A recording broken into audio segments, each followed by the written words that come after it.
You're listening to the Fix the Money, Fix the World show on the Bitcoin Made Simple Podcast Network. Here's your host, Luke Mikic. Welcome back to the show, guys. Thanks for tuning in. In this week's podcast, I had the pleasure of sitting down with TXMC, who's an on-chain analyst for Glassnode. You guys will notice this is actually the second week in a row that we're looking at on-chain metrics again. I didn't actually plan that. It's just kind of how my schedule unfolded, and I suppose it's a little bit due to popular demand. Everybody's pretty interested in the on-chain fundamental space, and in particular how these metrics look for this incoming Bitcoin bull market. For those of you guys know, I'm a little bit of a perma bull. I do think this incoming Bitcoin bull market has the potential to be a super cycle, and a lot of the metrics that TXMC walks us through today kind of point towards something has changed here with Bitcoin when looking at the on-chain metrics. For those of you guys tuning in on the podcasting platforms, be sure to go and tune into the video on YouTube if you want to have a look at all the charts that TXMC is walking us through on the screen. The video footage will be released there. Now, I really hope you're going to enjoy this show. Before we jump into it, we better say thank you to today's show sponsor, who is Coinbeast. Do you have questions about Bitcoin? Personalize your learning and book a one-on-one video call with a Bitcoin pro on Coinbeast Connect. You can learn about mining, security, the Lightning Network, taxes, and many other topics. It's really easy. Choose your topic and pro, select a date when you're available, and bring your questions to the meeting room. Book your first call today by going to coinbeast.com and clicking on the Connect tab. Be prepared for the financial revolution and get the knowledge you need. So welcome back to the podcast today, guys. Today I've got the absolute pleasure of sitting down with the one and the only TXMC. So how are you doing today, my friend? Doing very well, sir. I'm so glad to be here and to finally get to talk to you outside of Spaces. Yeah, well, TXMC and I have had many a conversation on Spaces lately. I think I've seen you in there for months now, and anyone listening, definitely, I keep saying this, you're missing out if you're not on the Twitter Spaces on the daily. You can learn a lot in there, so definitely go and check that out. But maybe we should start learning a little bit about you, TXMC. Obviously, don't say anything that doxes yourself too much, but what are you doing? And, you know, how did you find Bitcoin? Well, again, thanks for having me on the show. I'm so glad to be here. So I found Bitcoin.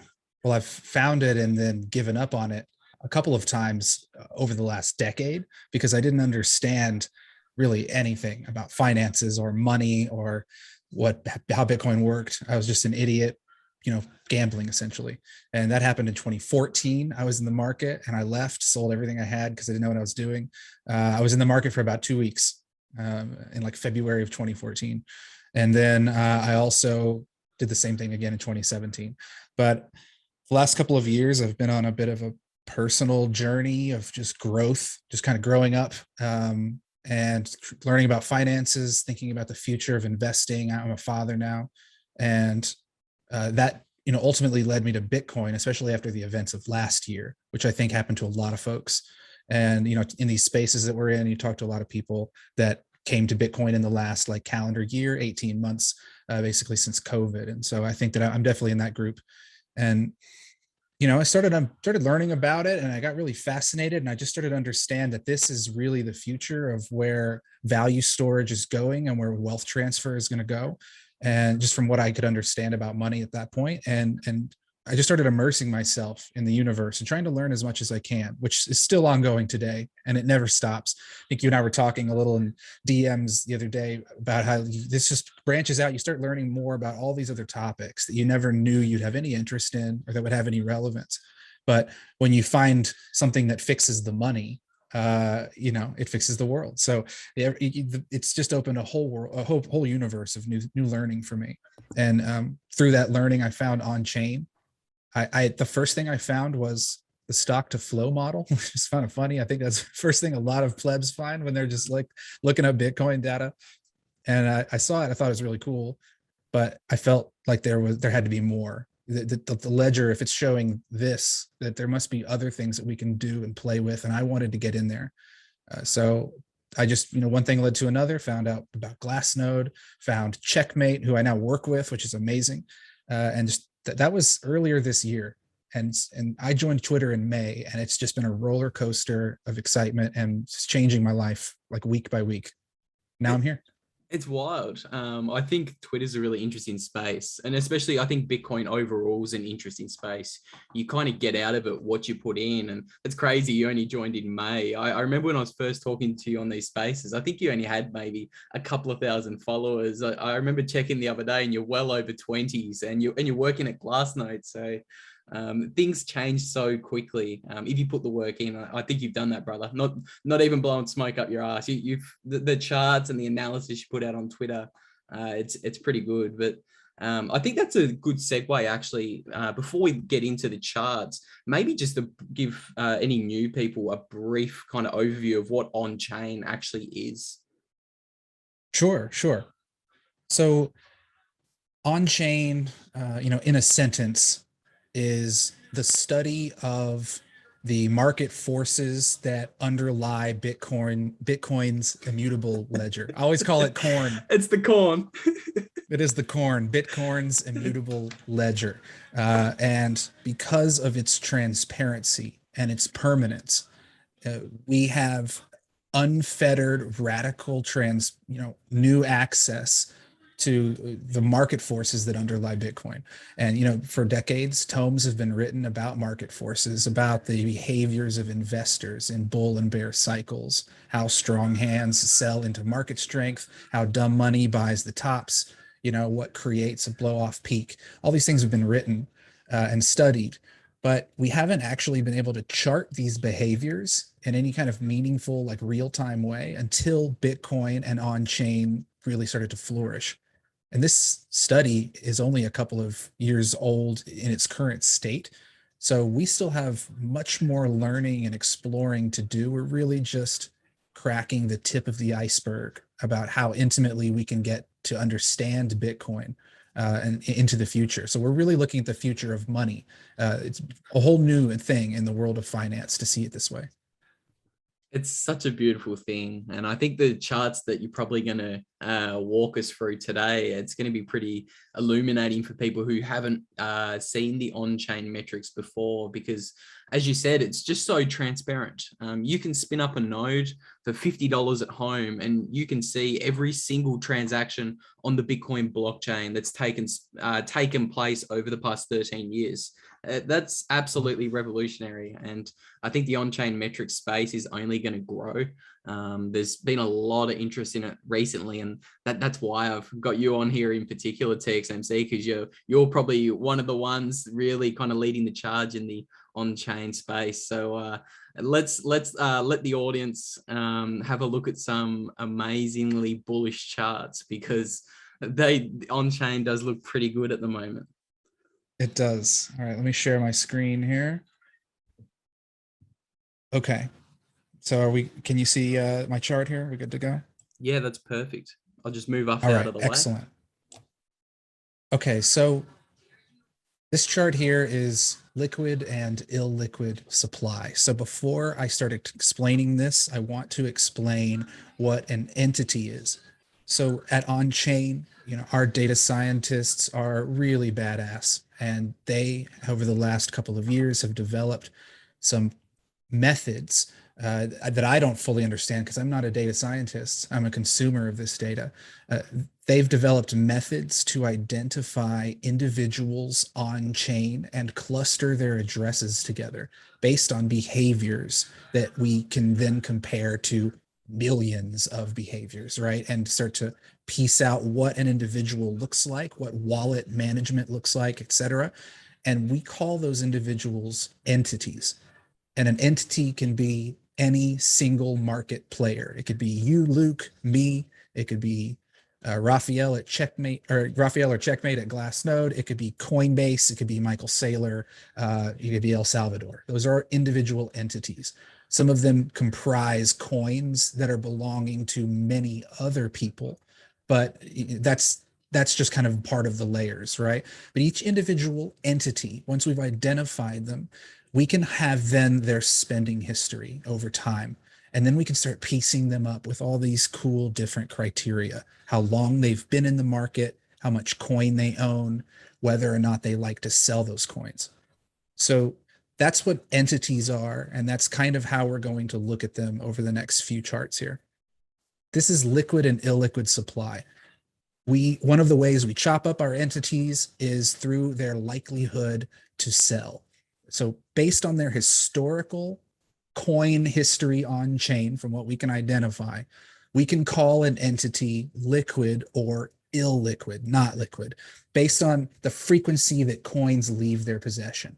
So an illiquid entity, which are the hodler types, they tend not to sell 75% or more of their Bitcoin. So their outflows are 25% or less of all their activity. Liquid entities and highly liquid entities are the other types. They're the ones that are more favorable to selling. Highly liquid are on the other extreme end from the hodlers. They sell 75% or more of their Bitcoin. Some of those coins are those owned by exchanges and some other institutions that do a lot of custodial stuff, and they're moving coins around a lot. That gets picked up as activity. But some of these are also traders, and other ones are emotional investors and people who aren't committed to Bitcoin, right? But they own it, they buy it, and maybe they sell it with the news cycles. There's a lot of narratives that get bundled into these millions of people that make up liquid and illiquid supply. So what we're looking at here is the trend of liquid supply over all of the years of Bitcoin's history. And I'm actually going to I want to pull up a mouse cursor real quick so that I can make this a little easier to see because it helps with the presentation. Give me 1 second. Those arrows are great too. The arrows, the black ones you've got on screen, it shows a clear change in trend. Oh, well, I guess because I'm looking at an image, it's not going to let me use my colored cursor, but that's okay. You can still see it. So over years, the supply that was readily active, that was churning, that was in the hands of people who had a propensity to sell, it was increasing for years through all market cycles. Here's the 20 and 13 and 14 kind of double market. Here's the long bear of 2014 and 15. Here's the 2017 and 18 bull market. Here's where we are now, right? We're over here in 2021. Well, something interesting occurred in March of 2020.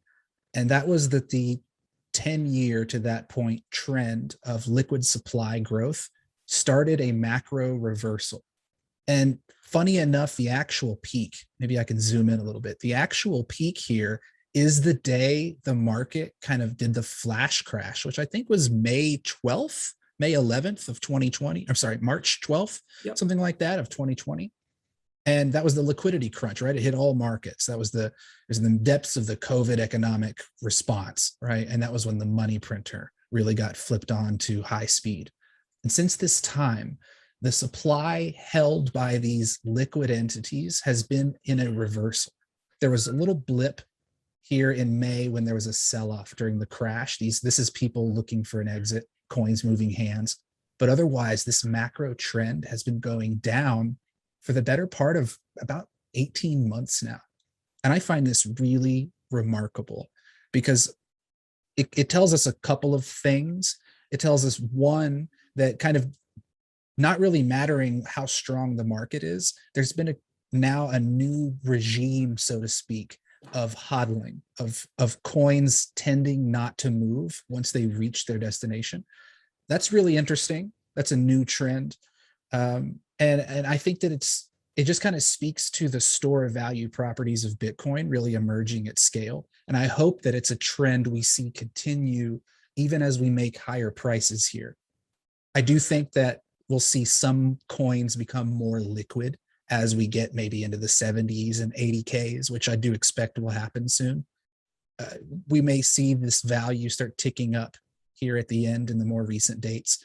But generally, I do think it's reasonable to expect that, look, Chris Price ripping at the end of 2020 and into 2021, and illiquid supply is taking over. Sorry, liquid supply here is reducing. So the supply held by hodlers is being taken. They're taking coins away from these folks. And so the fact that this has just continued, I find really remarkable. I think it's massive. I think it shows that there's a different type of actor in the space at the moment. I think 2020 changed everything. 2020 was kind of the time that, for the first time in Bitcoin's history, serious money managers have started to take Bitcoin seriously. And it started with Paul Tudor Jones.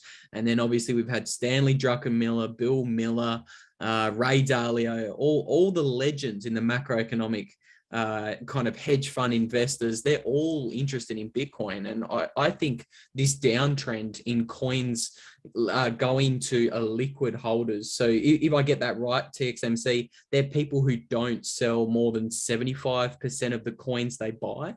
Is that an illiquid entity?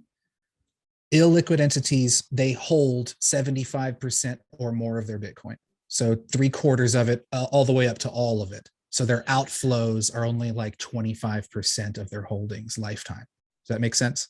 Yeah, 100%. That's a great explanation. I think this downtrend since 2020, I think it's all flowing to these people who have only just started to understand what Bitcoin is. Like these guys, all those names I just rattled off, they only got interested in Bitcoin after 2020, and they understand it's something you hold for the long term. So a very interesting trend.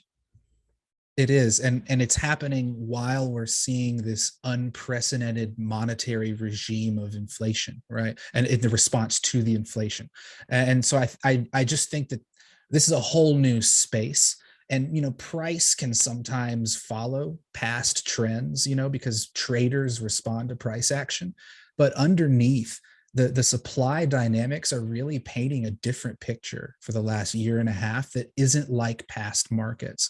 And so that's just something to keep a close eye on over the next few months. I hope that it's a trend for the future. Me too. I personally, I think it's going to continue. I personally think we're going to see an absolute supply shock. And I'm not sure if you have a chart in there about coins on exchanges, but that's a chart that kind of signifies this as well. It's just coins are moving to the strong hands and people who aren't trading it. So very interesting. Yes, I do actually have a chart about that. So we'll go to the next one. Sweet. So this is what I've been calling smart money. And you can see I've got a bunch of grayed out elements that I'm not showing on the chart right here, because we're going to focus on these two lines. So the blue line are the whales. This is filtered to take out exchanges.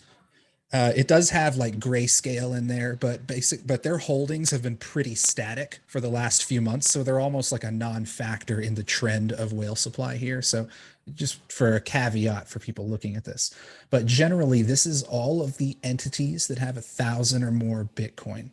And this is their holdings, this blue line. The orange line is illiquid. These are the folks that are the converse of this group.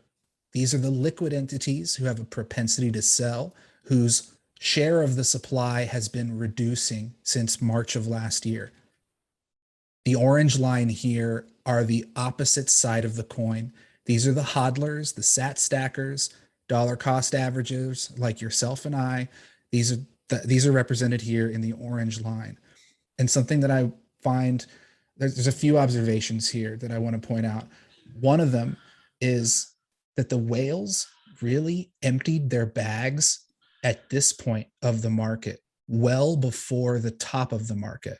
See, so this point here was when we first broke the previous all-time high. That's this moment here. We're consolidating around 19K in late 2020. And as soon as we break out of this, we rip up to 40. Price doubles in a matter of weeks. It was incredible. And during this first pullback, after the doubling of the previous all-time high, we're in price discovery mode here. We have our first quality pullback. And as price rips back over that level, that is where whales sold. It's exactly that moment.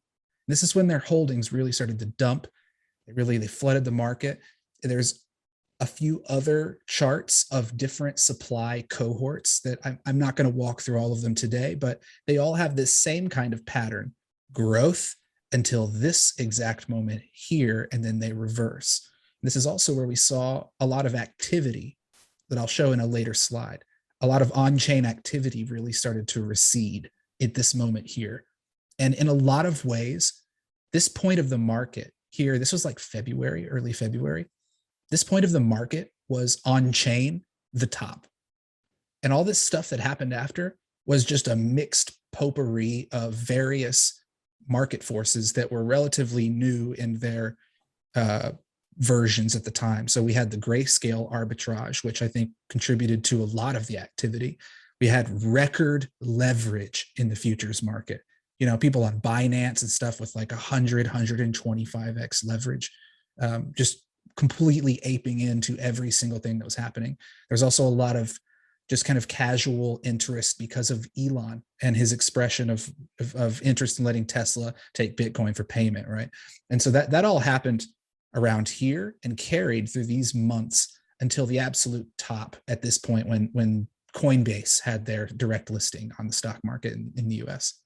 And at this point here, this was where the illiquid types who had still been holding throughout this first pullback when the whales started dumping, the illiquid types, which are not all whales, you know, some of them are minnows, some of them are people with 100 Bitcoin, some of them have 1 Bitcoin. It's people of all sizes. They were really, as a group, still holding on. And they started to dump when it looked like the top had been put in, when we got this really nasty pullback after the absolute top in the middle of April. That was when illiquid types started dumping at the same time as whales were already kind of cashing out. You can see them stair-stepping down. It is important to remember there aren't quite as many whales as there are group people in the illiquid supply group. You know, there aren't that many people with 1,000 Bitcoin. There are a lot of them, but relative to this amount of people in the orange line, or really any other supply group, whales are the smallest group. So just a few of them making big moves has a huge impact on the market and on this line here. So that's worth pointing out. But the whales are dumping, and illiquid supply, our hodlers, which don't always sell, but sometimes they do, right? And some of them are dumping, and this whole market just flushes in May. And then in late May, and stop me if you think you have any questions, if there's anything I'm glossing over, or I'll just keep going. You go for it, mate. You're killing it. I'm loving this. So in late May, this is like in May the 20s, right? The market really hit a bottom. You know, we had this massive sell-off. We had the $10,000 candle, massive liquidations, just fear, panic, everything's going to zero, right? And what's really funny is if you look at the illiquid supply line, this orange line, it reversed on that day. Now, we actually hit a low here, right? This was like, I think in July, late July, we hit a low. But illiquid supply, hodlers of all sizes, began growing their stacks in May after all the panic was over with. And what I think happened here, Luke, I think that we shook out every single possible remnant of casual retail in these days here. And from this moment onwards, this was the hodlers absorbing their leftover supply. You know, price it broke down a little bit more, but every time it dipped under 30K, dipped under 29, it was bought up so fast, so quickly. And it really seemed like there was a lot of willing demand in this price range that we hung out in for like 2 months. And there were a lot of people on chain types who were saying that there's a lot of strength in this market. You know, we went through a lot here. This was emotionally draining. It's a 55% or so correction, which for anyone who wasn't in the market prior to 2019, that's huge, right? And so we just squeezed all these people out. And all that were left were people with market experience, those who were so pot committed, there's no way they were going to sell, and people who understood Bitcoin. And so it took us a few months to absorb all this supply here. Illiquid types growing their stacks, whales, it looks flat here. But what's really happening, this is like a net growth outcome, right? You know, there's so many coins here held by so many people. Some of them are leaving, some of them are joining. But generally the supply stayed flat and sideways. And they really started reversing on this moment. And this date here, I'm just going to guess, I think this was July 22nd. And I think this was the day right after the B Word conference. Yeah. Remember with Jack and Elon. And this was really when the whales just started ripping their supply up, and they've kind of followed the market here. They're kind of just going with the market, but they are growing their stacks. And every time they've distributed, the market has absorbed it. And they're just, go ahead. Sorry. No, you go. The last thing I'll say here, and then I'll come up for air, is that in the last few weeks here, as we've created a new all-time high, illiquid supply is still pointed at the moon, brother. This is crazy. The relinquishing of coins by strong hands just isn't happening like it did over here. It's really bullish. It's what you want to see. I think while we're still zoomed in, I just wanted to comment on this kind of region here. When we were basing out around those low 30K, we were bouncing around there for ages. And you, Will Clementi, Daniel Joe, Dylan Leclerc, all the on-chain guys were saying, hey, look, coins are going to illiquid entities. That's that orange line. Coins are going to strong hands, because at that time when we were bouncing around at 30K, all of the TA bros, they were all screaming, hey, look, we're headed to 20K. This is a bear market. Bitcoin's topped out at 65K. We're due for an 85% correction. You had Michael Burry drawing his head and shoulders patterns saying it's going to zero, but all you on-chain guys were like, no. Poor Burry. Yeah, poor Burry. He deleted his Twitter account and everything. Oh, that poor man. But yeah, I just think on-chain's definitely good to definitely look at, because price has followed it. You guys were calling it a divergence. So the price was going down while we're in the 30K region, but the illiquid supply, that orange line that you're pointing to, that was just going up, indicating coins are going to the strong hands. So I think you nailed it, brother. It's a really good indicator to keep an eye on. And yeah, that was exactly my point. The bullish divergence here, price weakness, but an underlying bullish dynamic in the supply being pulled away and put into strong hands. On chain, that's a beautiful thing. Excellent. I have other charts. I've got several more. Would you like me to go to the next one? Yeah, let's do it. Let's go. Let's rock. Okay. So I brought this one for you, Luke. These are our exchanges. And I got the nice colored stacked chart here so the viewers can ooh and ah at our beautiful color palette. You know me well. I love coins on exchanges. I think I asked you about this in a space yesterday specifically, I think. Coins on exchanges. You did. Yeah. CK and I had a little interaction about that. Yeah, he was saying he doesn't believe coin exchange balances are that important, but I disagree in a sense of trend monitoring. I think they're very key. I think they tell us a lot about behaviors in the market. And so what we'll say here about these exchange balances. So one thing that we will note before we get any further is that exchange balances, the shape of them, follows closely the shape of liquid supply. And that is because highly liquid coins are coins that are on exchanges. But as we said, there are a lot of other people who make up highly liquid supply as well. So sometimes when I talk about highly liquid supply, someone asks if that is only exchange coins. And I just want to point out, it is a lot of them, but it's not all of them. So the exchanges themselves currently have about 2.5 million coins, which, if my math is correct, is like 13% of the supply or something like that. The supply, the exchange total, like all of the exchanges combined, have never really been more than 18 or 20% of the total issued supply at any point. And so a lot of time, they do have a huge impact, and a lot of price action happens on the exchanges. It's where it occurs. But the actual mass of coins, the majority of them, are held elsewhere. So that's something that I like to always point out to folks, is that even though Coinbase is massive and Binance is huge, and even Robinhood, which isn't on here, and FTX, which isn't yet on here, they have a lot of coins. But generally, the vast majority are owned by other actors, other market participants. So the exchange balances, the reason I have it up here for us, is because they were also growing for years, from like 2013 when we really started seeing the first exchanges online, all the way up until, what is this? March of 2020.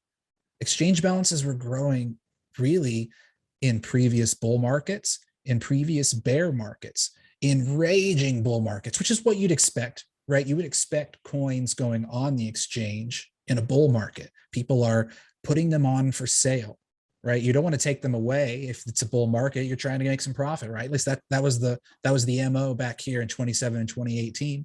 There was also a lot of activity back here because all the other coins were being traded as alt pairs with BTC, right? So there was just tons of activity on the exchanges at this time.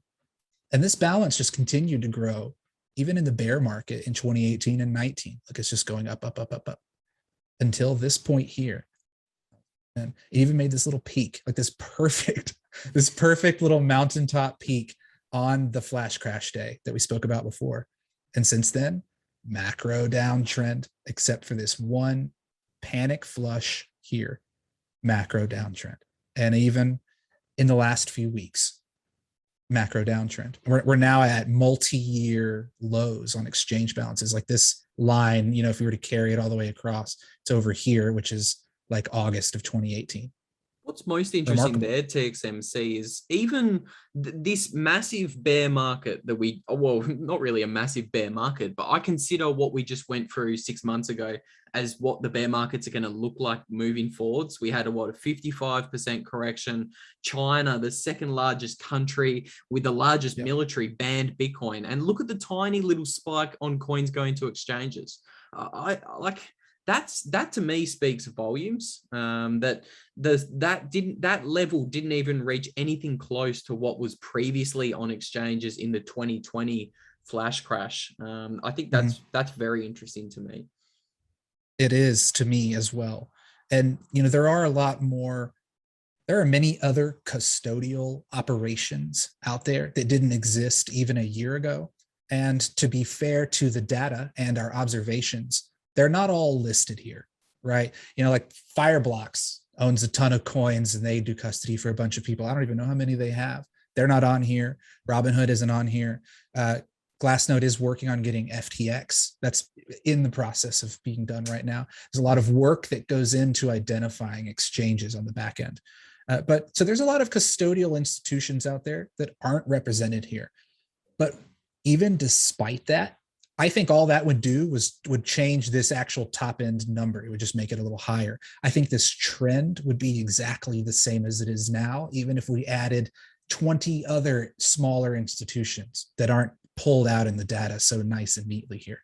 And it's really because of overall aggregate human behavior, right? That's really what we're seeing here. And it started in March of 2020. And I think as long as this easy money monetary regime exists and this high inflation bordering on hyperinflation environment persists, I don't see why people would want to exit Bitcoin en masse. I couldn't agree more. I like that you said hyperinflation before I said it. I've been copping some flack recently for hyperinflation. I do. I really do think that the significant inflation that we're seeing at the moment, to me, it just looks like all the early warning signs of our fiat currency melting down, and the policymakers have no option. They have to continue to print money. So that's why you're seeing more of the smartest people around the world get interested in Bitcoin. Did you see this morning, TXMC, Apple's CEO, Tim Cook, came out and said he owns Bitcoin? I did not see that.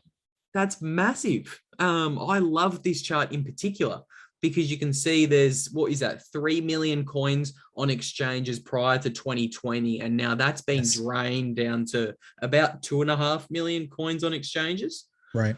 So I'm sitting there. I always say this in spaces, but I'll say it again here. Michael Saylor has 120,000 coins. Let's keep it easy while we're on air and say it's about 100,000 coins. Now there's thousands of billionaires out there. Okay. Now what are they going to do if Michael Saylor starts climbing the rankings of the world's richest people because he owns like 120,000 Bitcoins. The only way that the Bill Gates and the Tim Cooks and the Elon Musks can stay richer than Michael Saylor is to accumulate Bitcoins, because we both agree Bitcoin's going to continue to go up in price. And if it does, Saylor's going to continue to catch up to them in that world's richest man kind of race, I think of it. And if there's only 2.5 million coins on exchanges, that means you can only have 25 people accumulate a size position equivalent to what Michael Saylor has. So that's 100,000 coins. I think about that all the time, and especially with Tim Cook coming out this morning saying he owns Bitcoin. I was tweeting at him this morning, trying to poke a reply out of him, but saying he's sitting on $250 billion worth of cash on Apple's balance sheet. Mm-hmm. That's a lot. They have a ton of cash. Yeah. What if they just put like a 1% allocation? You know, it's insane. If they they started easing in 1%, 2%, that could really move the market, and then other players would follow suit. 1% cash allocation to Bitcoin would be $2.5 billion. That's 100,000 coins.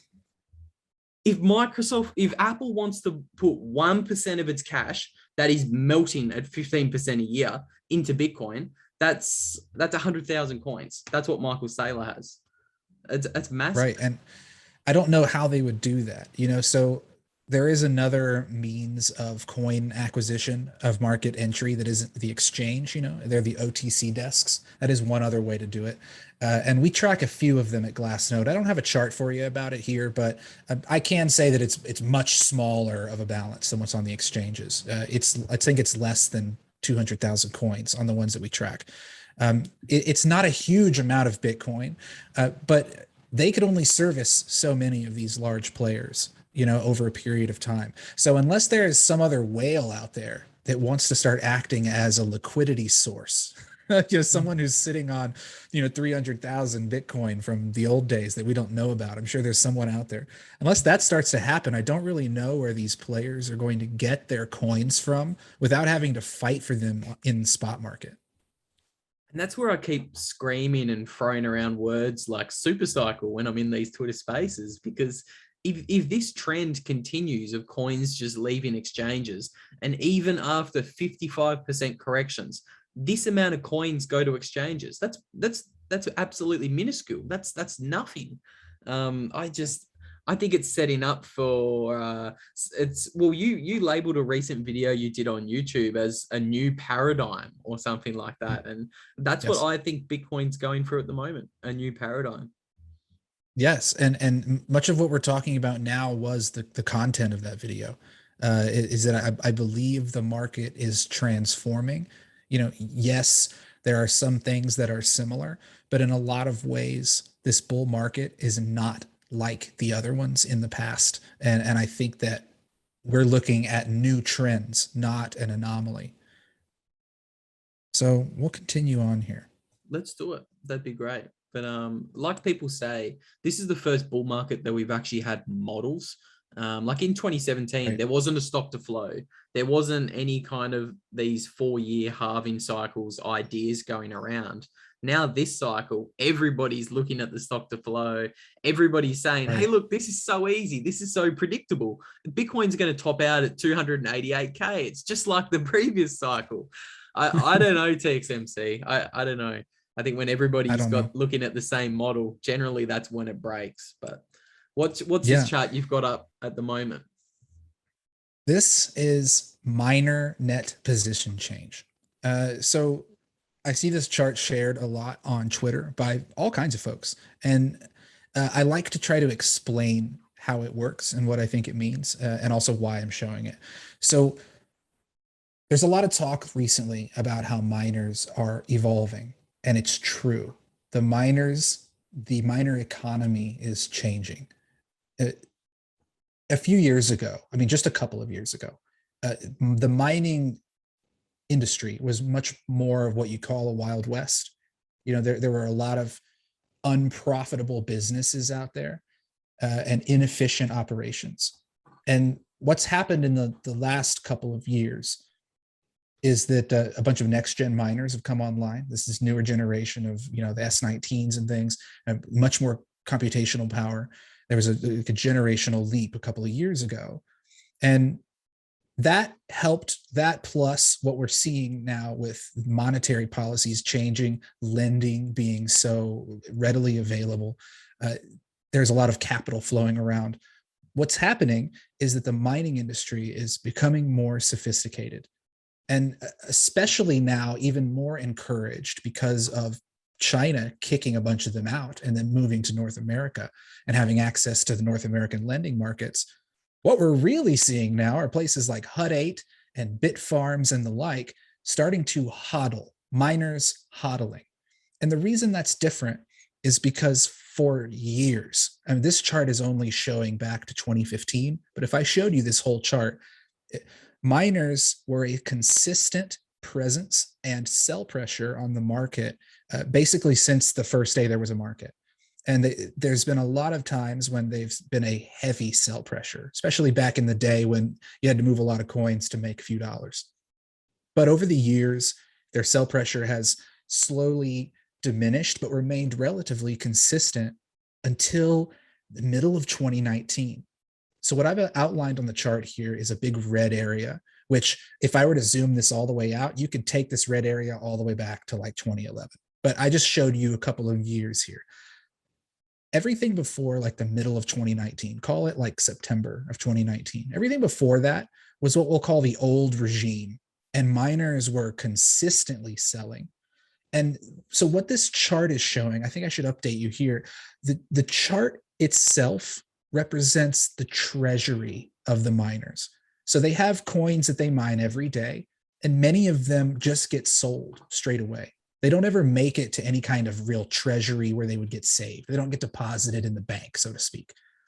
Those coins are always being sold. It's about 85 to 90% of all mined coins every day get sold.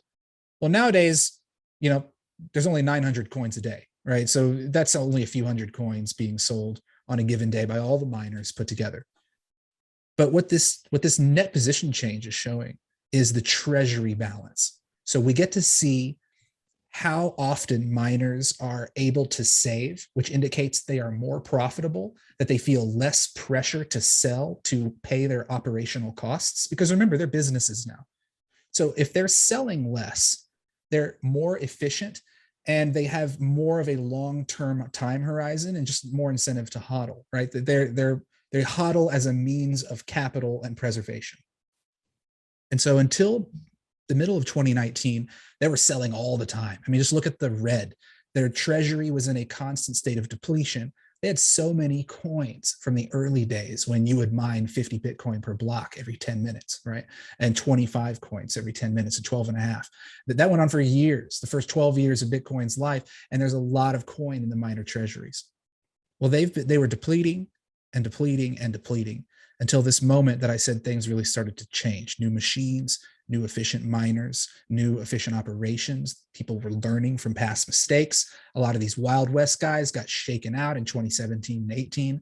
A bunch of them got shaken out here when these new gen miners came online and the hash rate wars, or the arms race, really took off.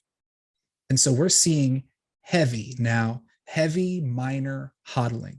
Look how much more green exists in this regime that I've boxed in compared to the 4 years previous that I have on the chart.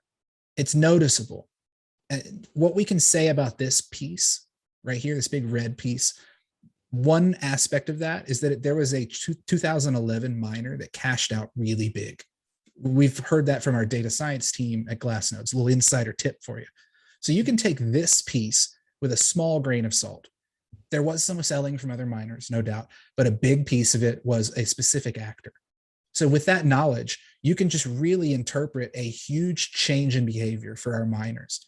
And while they do represent a small day-to-day selling pressure, they can at times play a very large role because they have 10% of all the supply.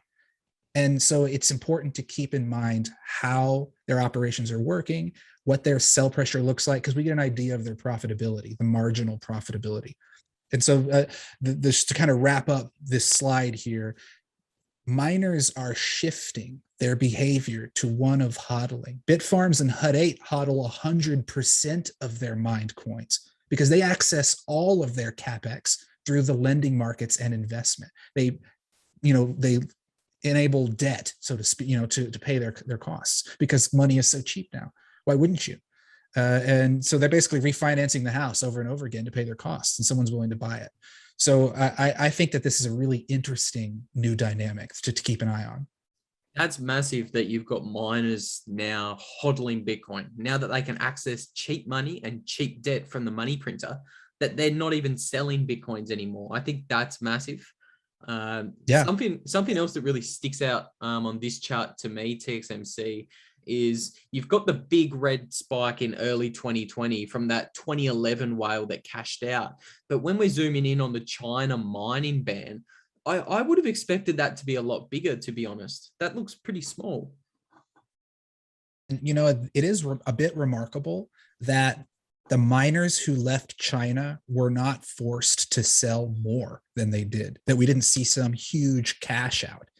And I think if I had to just purely speculate, this is just anecdotal, my guess would be that many of them just probably went out of business. I bet there's some of them still sitting on coins, but I think a lot of them had every intent of setting up shop as soon as possible, right? They're committed to this business. And so I don't think they wasted any time moving. And it's really indicative, I'll show a little bit later, just how quickly the hash rate has recovered. It's quite insane how quickly the hash rate has recovered, how fast Bitcoin as an entity and organism was able to just kind of shrug off the great migration, the great China ban, and just keep on trucking. It is remarkable to see that. And I think China did Bitcoin a massive favor. Oh, I couldn't agree more. Personally, I'm a little bit thankful that it is China, the country that bans Bitcoin first. That's kind of, I hope the Western world looks at that and says, okay, maybe we should do the opposite of what China's doing. Obviously, I feel bad for the Chinese people. I hope they can get access to freedom money and escape the Orwellian tyranny that they're under with their central bank digital currency over there. But I think it's good for countries like the United States and hopefully countries that are aligned with the US, like Australia, that maybe we take a different approach and maybe accept freedom money for our people. I agree. Could not agree more. TXMC, I want to be a little bit respectful of your time. We have been going for a little while. Maybe we can just have a look at maybe one or two more charts. I don't want to keep you for too long. It's a little bit later over there in where you are. It's okay. Sure. Well, let's see I don't even remember what the next one is. So why don't we it'll be a surprise. Let's find out. Let's do it. Boom. All right. You know what? And we'll touch on this one and I can go to another one because this is just kind of reinforcing a bit of what what we'll talk about in the next slide. So we can combine two into one. Too easy. All right. So what we're looking at is the HODL waves. This is the distribution of all of Bitcoin's supply broken up by the age of those coins, meaning the age that the time that they last moved. Right. And, we have older coins at the top and younger coins at the bottom. And what happens over time. So first of all, when a coin is spent, its lifespan resets to 0 and it becomes a freshly newborn coin and it starts aging all over again. So as coins get older, they mature and their color cools. They're going into cold storage. You can use that kind of analogy. So they're cooling as they get older. And so the 10-year coins are up here at the top. And right now what we've done is we've taken out all of the coins that are 3 months or younger. So this is everything older than 3 months. And what's interesting about this chart is that the amount of supply over here owned by coins that are older than 3 months is the most it's ever been in the history of Bitcoin. There's more 3+ month old coins than at any other point.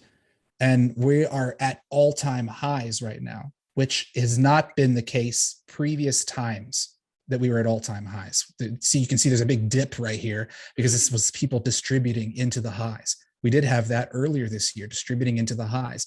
But this accumulation, so you see how this is just going up? This is coins growing from the filtered out younger groups, growing into these bands and maturing, and they are adopting more of the supply, and they now own more of it than they ever have. This is hodling behavior visualized. It's interesting that it's making all-time highs, even compared to 2017. More and more of the coins are in the hands of, again, stronger holders.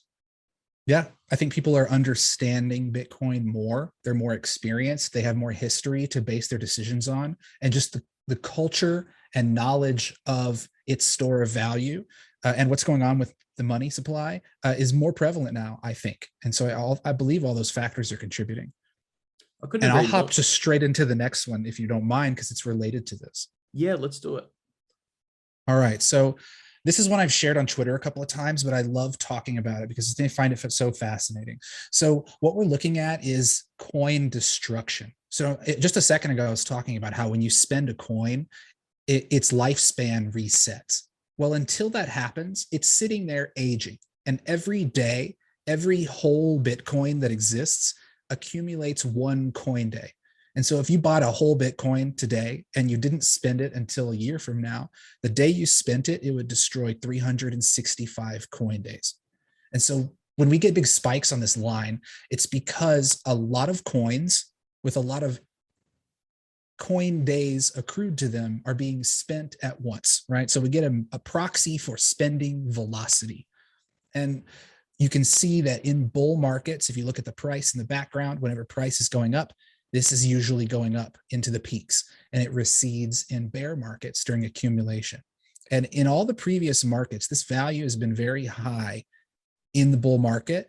And in these dashed lines here, these dashed lines represent when the price broke the previous all-time high, which is a key pivot point in bull markets. That's when we see a lot of spending behavior. That's when old hands come to life. That's when we start to see what the demand and supply battle is really going to look like.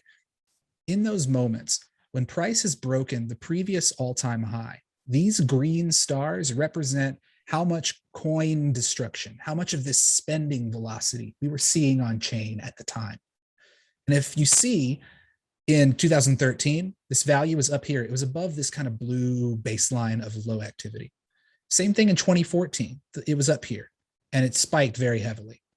In 2017, as we were breaking the all-time high from 2014, this value was elevated even more than in the previous markets. And we got a huge spike of activity. So there's a lot of coins being spent. There's a little bump here in this recovery from the real capitulation in 2019. And then here, this was 2020, right? This is 2021, I guess, or no, 2020. As we broke the all-time high at the end of last year, broke 19K. Coin destruction's up here. Here we are now. Look where we are now. This is historical lows in coin spending activity on chain. It's very historically low, and we're at the all-time high. So this, coupled with this view of 3-month and older coins owning a ton of supply, you're really just getting a sense of hodling. I mean, that's what all of these charts are showing us. They're all backing up the same crazy narrative that none of these Bitcoiners are spending their corn. That's what we want. This chart in particular, when you were laying it out, TXMC, I've never seen it before. So while you were explaining it, I was sitting there trying to scratch my head thinking, what is this? What are the stars? What are the stars? But that's shocking. The fact that we've crossed the all-time high down here on the far right of the screen where that green star is, because look at how large that uptick is. Every single time you cross an all-time high and where you've got the green stars on the chart marked, you get a massive spike, meaning that people have been waiting for Bitcoin to cross all-time high, and then they maybe sell a little bit of coins. They're probably the people who bought the tops in previous cycles. Right. And in some cases, it's some smart money selling to dumb money, and sometimes it's people just panicking and finally getting out at their cost basis. It could be any of those things. And every market before has had so much more activity. Even this 2013 and 14 double market, which kind of is in some ways the profile that I've been using for what I think this year is going to do, even though this year is more drawn out, bigger market, right? But even here, when we had this double move, this is where we would be, this is where we are in the 2013-14 cycle now. We're about this point right here. And look how much more corn activity there was at the time. It was well above this blue line here, mate. And then look where we are here. This is crazy, Luke. This is really one of the most remarkable charts that I have. And in some ways, yeah, you could say that Lightning is taking some base layer activity away. And while Lightning is remarkable and it's amazing and it's going to do wonderful things in the years to come, I don't know that it's taking that much activity off of the base layer, right? Settlement still has to occur at some point. And we're just not seeing a lot of activity relative to where we would be in the point in past cycles. So it's really crazy to me. Yeah, me too. This chart's probably nearly my favorite now that I've looked at it for a little while. And I agree. I don't think Lightning's quite big enough to be making this kind of an impact on a chart. I think there's only a couple of thousand coins or corns locked into Lightning at the moment. So I don't think it could, impact the chart as much as this. This is a dramatic shift. Right. I don't think so either. So something tells me that we're seeing more. This is more evidence of the behavioral trend shift that's being supported by all these charts we've looked at. New paradigm. That's what it looks like. New paradigm, man. I love it. It's crazy. I think I have one or two others, but it's really up to you how we're doing on time. Entirely up to you, mate. It's middle of the day where I am, so I can go for as long as you like. I know it's a lot later where you are, so it's okay. It's all right. I was ready to do this. I'm so excited to talk to you. I can just do this forever, it feels like. So we can go look at another one if you want. Let's do it. That's the beautiful thing about Bitcoin. It's we're on those spaces for hours and hours and hours on end. It's fascinating. I agree. Okay. All right. So we'll leave it with this one. All right. So this is one thing that it's not bullish nor bearish. It's intriguing. And this is a view of on-chain activity itself, like transactions and the entities participating in those transactions. So remember, an entity is an individual on chain. It could be one person, it could be a family institution, a small company, it could be MicroStrategy, it could be Coinbase. But this blue line are active entities, and the orange line are their count of transactions, not the volume, just each individual spend. And the activity on chain really ramped up here in 2020 as we were breaking the all-time high here. This is that 19K consolidation we talked about earlier. We ripped up to 40K. This was a huge moment. Look how many active people on the network this day, all-time high. And this really pulled back heavily as we hit 40K, did the little pullback, pushed up. This is where the whales were selling in our previous slide, this moment right here. And this is also where active entities, so the individuals on chain, really started to reduce, to decline. And it declined heavily, even though price kept bouncing around. And part of that is because of the grayscale arbitrage, because of futures leverage, because of just a few apes in spot who thought Elon was going to take them to 100K in 2 weeks from there, just playing around. There's a lot of weird things going on, but on-chain activity was declining precipitously. We saw participants on chain falling off until late summer, even after this moment here where we saw illiquid supply starting to grow. That was this moment here, right? Well, we still were seeing people. This is the casual retail wringing out of the market that I was talking about. This is people just leaving. And you hit this baseline. And here, this line right here, these guys right here, these are the hodlers. This is us, baby. But no one is left but these folks right here, DCAing every day. That's us on this line. And it's been growing for the last few months. But just the thing that I pointed out, the things that I've circled here, is that we're back at the all-time high, but the level of active entities is still kind of in pre-bull levels. It's still like down here. I mean, you could argue it's similar to this level as well, a little further down the timeline, but still up here was where we broke the previous all-time high, not down here. And that's where we are. So there's still a lot of people that just haven't come back. And the transaction count as well has followed a similar pattern. I don't have to explain that one as much, but you can see it's also still back here at this level, kind of pre-bull level. The pre-bull So levels, that's a really interesting one because a lot of people are expecting, they're looking at that 4-year cycle again, TXMC, and they're saying, guess what? This is going to be just like prior cycles. If you look at the time-based analysis for each 4-year cycle, there's a lot of people thinking Bitcoin's going to top in December or January 2022. But I think a common theme amongst a lot of the on-chain analysts is they're looking at things like this, saying that, hang on a minute, transactions and active entities, that they're only at pre-bull market levels. I think Willy Woo's saying that he expects the bull market to go for another 6 months or much longer into next year. And that kind wow. of, that opinion lines up with this chart here, just showing that this bull market has a lot of room to go. Retail's not even here yet. You're right. You're absolutely right. You know, the market does remain vulnerable to some huge seller just flooding spot with a big order. That could happen at any time, and it could cause like a chain reaction of panic temporarily.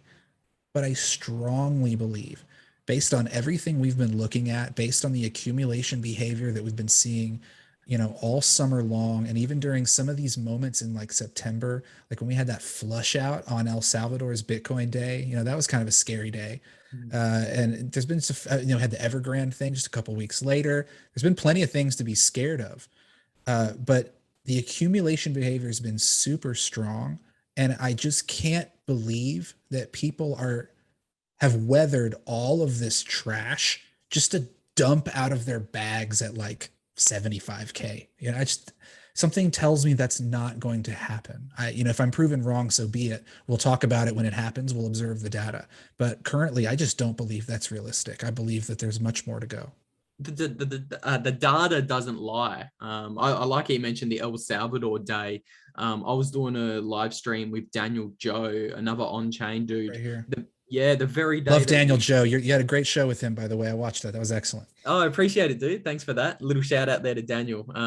But yeah, we were looking at on-chain the very day that Bitcoin was wicking down to $40,000. It had crashed like 18% in a day. Everybody was screaming, "Oh, that was your dead cat bounce. Bitcoin's going down to 20K now. This is a bear market." But all the charts we were looking at, strong accumulation. Coins were going to whales. Coins were going to long-term holders and illiquid entities, even under that massive 18% crash in a day.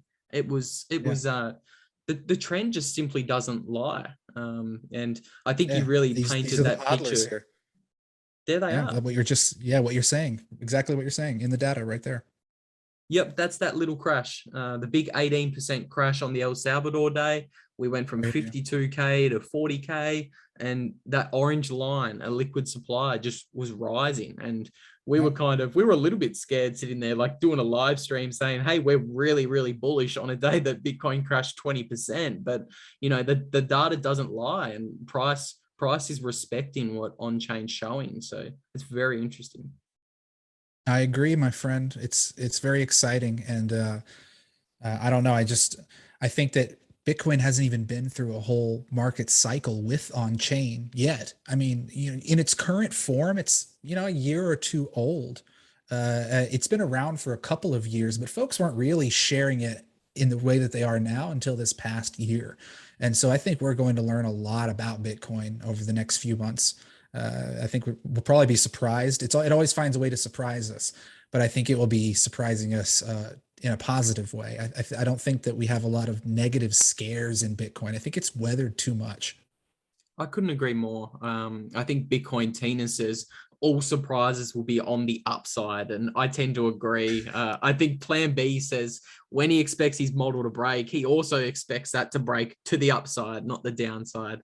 So maybe we can finish off with more of a maybe zoomed out question for you, TXMC. We've had a look at a lot of the kind of intermediate 12 to 24 month trends going on in Bitcoin, and you did a great job highlighting the trends. I always learn a lot looking at the on-chain, so I thought that was really good to have a look at those trends. But if I were to say to you, what's Bitcoin doing in 2030? Maybe you can walk us through what you see Bitcoin being in the long term. You briefly mentioned today hyperinflation and fiat currency. A lot of people think Bitcoin's just going to be like a digital gold. and it's just going to chill out at 500K, and that's its potential. But what are your long-term thoughts on Bitcoin TXMC? I think Loaded about this question. a lot. Well, I can give an answer, but I obviously none of us know really. But I think based on what we've been seeing the last year, it's clear that the public are going through some kind of a reckoning with money, with their understanding and their relationship with money, their expectation of authority to manage or be involved or not involved in their lives and the money. And I think that we're really in a pivotal generation for the next 100 years or so. I haven't read The Fourth Turning, but it does feel like we're at one of those kind of moments, right? Where the key is turning in the lock. Something's changing here.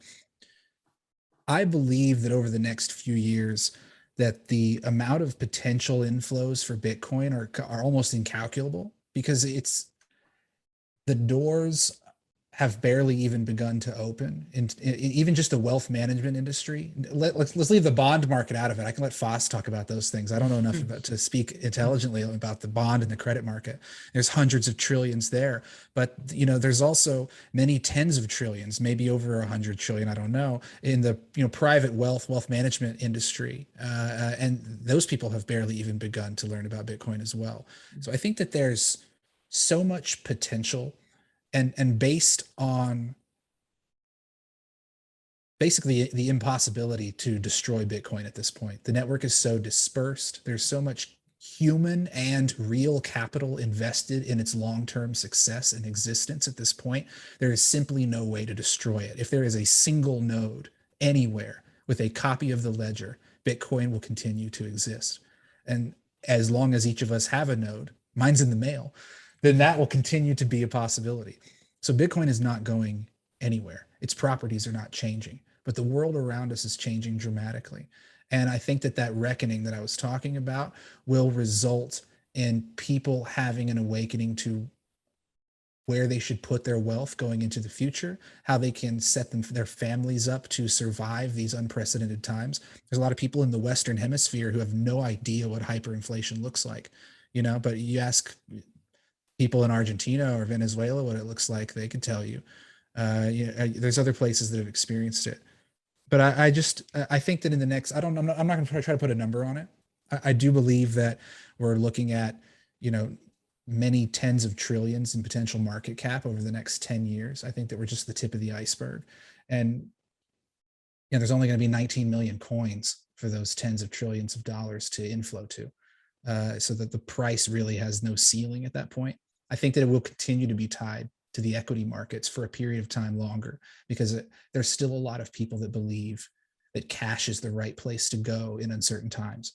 But they'll learn very quickly. Their money is being melted, to use your words, at a rate it's never been before.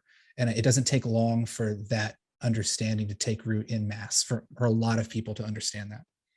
Couldn't agree more. I think the kind of awakening to people questioning what money is, that's the biggest thing that stuck out to me post 2020. Like, how many times did you hear the word fiat money thrown around before 2020? I'd never heard Not the much.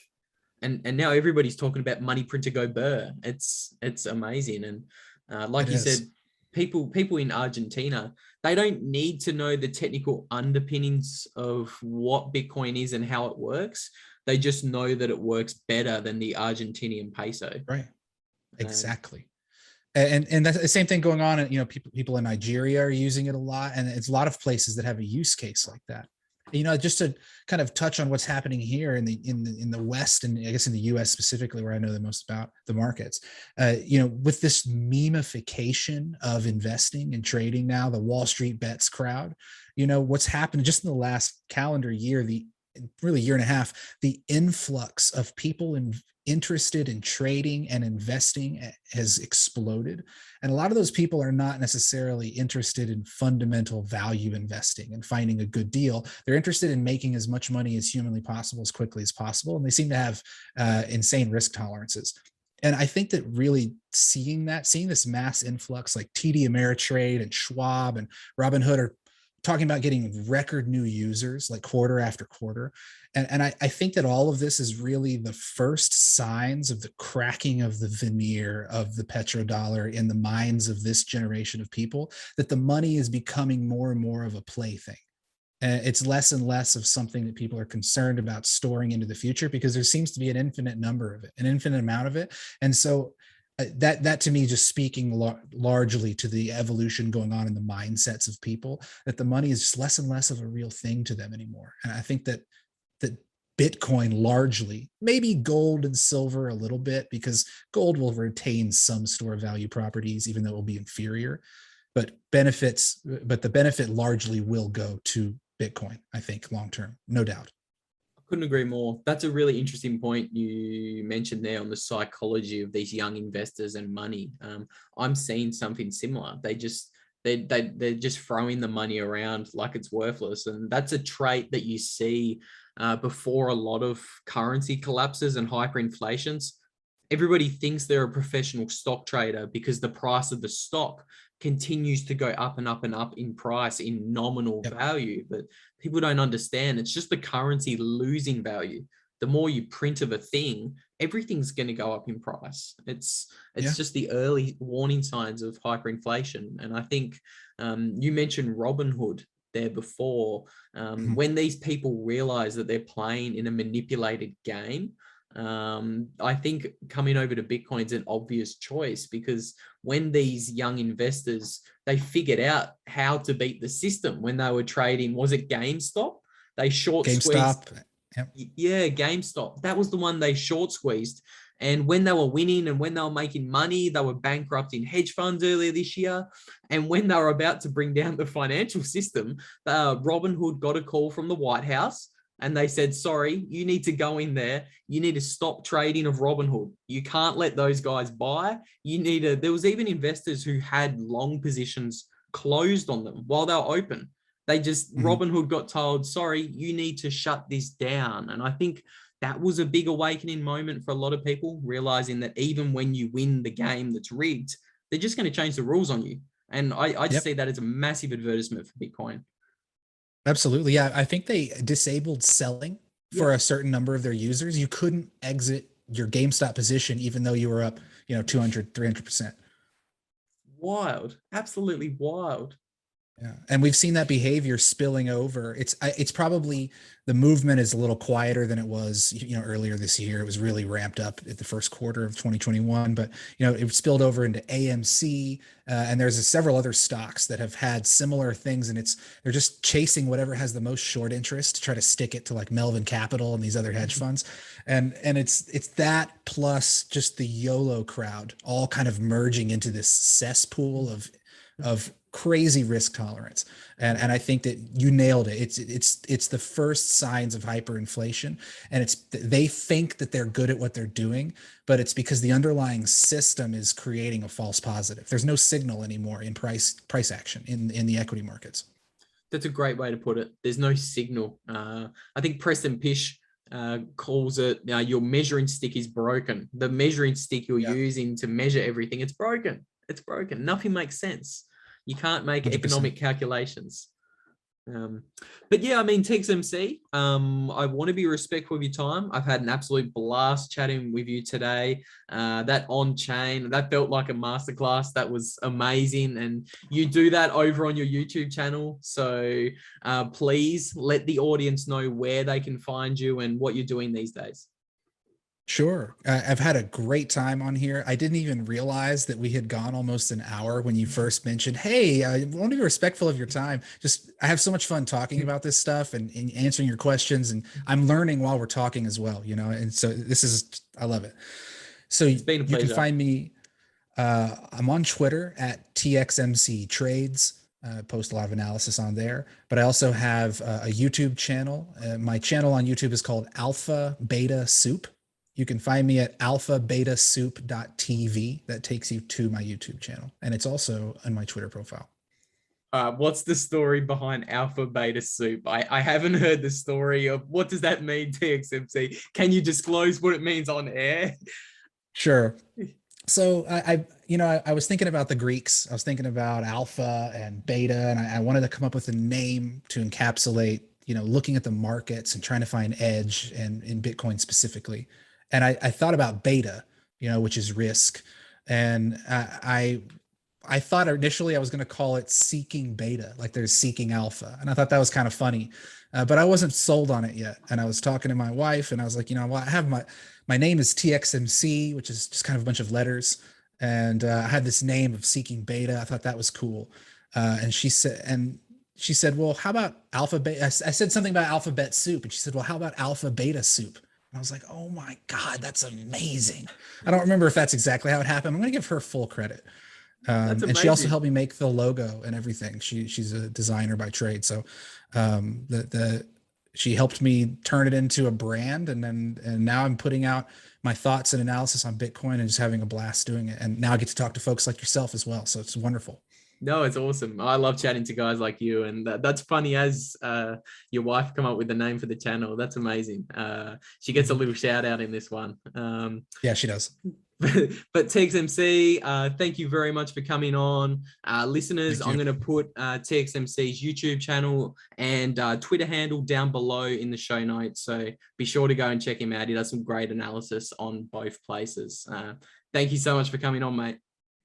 I really appreciate it. Thank you so much, Luke. See you guys.